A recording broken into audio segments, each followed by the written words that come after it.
President Trump calling out Joe Biden over his tax plan. The president saying it would be a disaster for Americans. Let's bring in senior White House economic advisor Larry Kudlow. Thank you so much, Larry, for joining us. Can I play a little bit of something that I don't think has gotten a lot of attention, and that is this issue of what might happen to 401ks after this election. Take a listen. But I'm cutting taxes, and he wants to raise everybody's taxes, and he wants to put new regulations on everything. He will kill it. If he gets in, you will have a depression, the likes of which you've never seen. Your 401ks will go to hell, and it'll be a very, very sad day for this country. Tell me more about the 401k push. Well, on this one, I think the president was referring directly to a declining stock market that would damage 401ks, IRAs. There's over 100 million people, Dana, who own shares directly or indirectly through these retirement and savings accounts. The second point is, you know, Mr. Biden a few months ago, or I don't know, 6 weeks ago, talked about ending what he called shareholder capitalism. And it was like a direct slap at stock markets and people that own stocks. And I think that's crazy. I was one of the guys who coined the phrase investor class many years ago, which, you know, we democratized the stock market. Now, also, Mr. Biden wants to add, apparently, it's not totally clear, but he wants to diminish some of the tax incentives for starting up a 401k account or something like that, either an IRA or a Roth IRA. So there's going to be a tax hike in there, which is going to be extremely disruptive. And if I'm not mistaken, Dana, he has from time to time proposed a financial tax on financial transactions in the stock markets. Now, I'd want to check that last one, whether that made it into his policy proposals, but I know he's talked about it. I mean, look, the Hoover Institute put out a study about a week ago from Stanford University and said if Mr. Biden goes through with across-the-board tax hikes and regulatory increases, including to take over of the energy and healthcare sectors, that will lose $2.6 trillion in GDP. $1 trillion GDP is roughly 10% of the economy. We will lose 5 million jobs. And by the by, the family income surge, living standards that occurred under Mr. Trump in 3 years, 5 times what the Biden-Obama did in 8 years, that will be gone. The middle class benefits will be gone. And so these are the things that have to be discussed. And I think that's what the president was referring to at the end of the debate.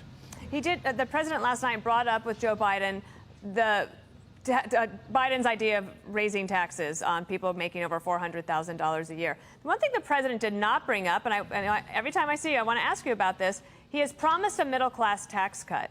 He didn't bring that up last night. I know that we're in the middle of a pandemic. Is that still something that is on your radar and something that you would try to do in a second term? Yes, very much so.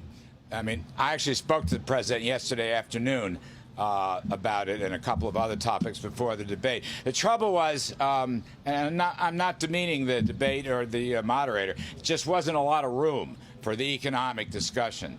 But the president has publicly said many times he'd like a middle-class tax cut. He's also added to that, we have policies of providing tax incentives for companies coming back to the U.S. or other companies who weren't here. That's in the stimulus package. I guess Democrats don't like it.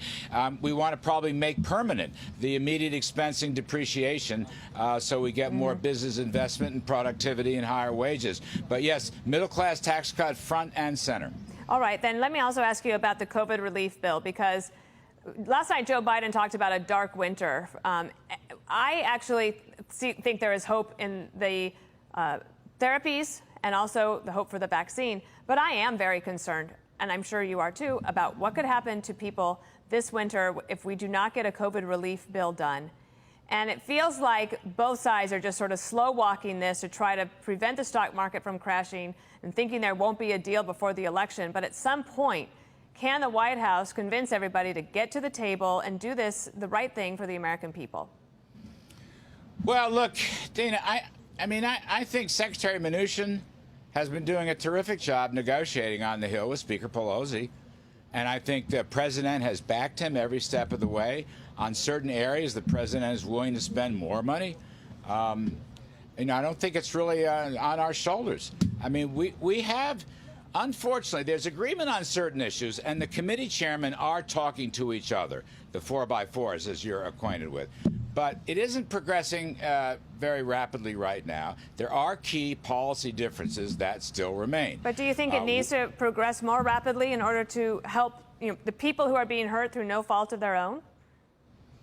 Well, I particularly want to see $135 billion that has not been spent for small business loans. I don't know why that can't be redeployed in an appropriations bill. Okay, and I also think we should provide at least another round of temporary unemployment assistance. All right, unemployment rates come down a lot.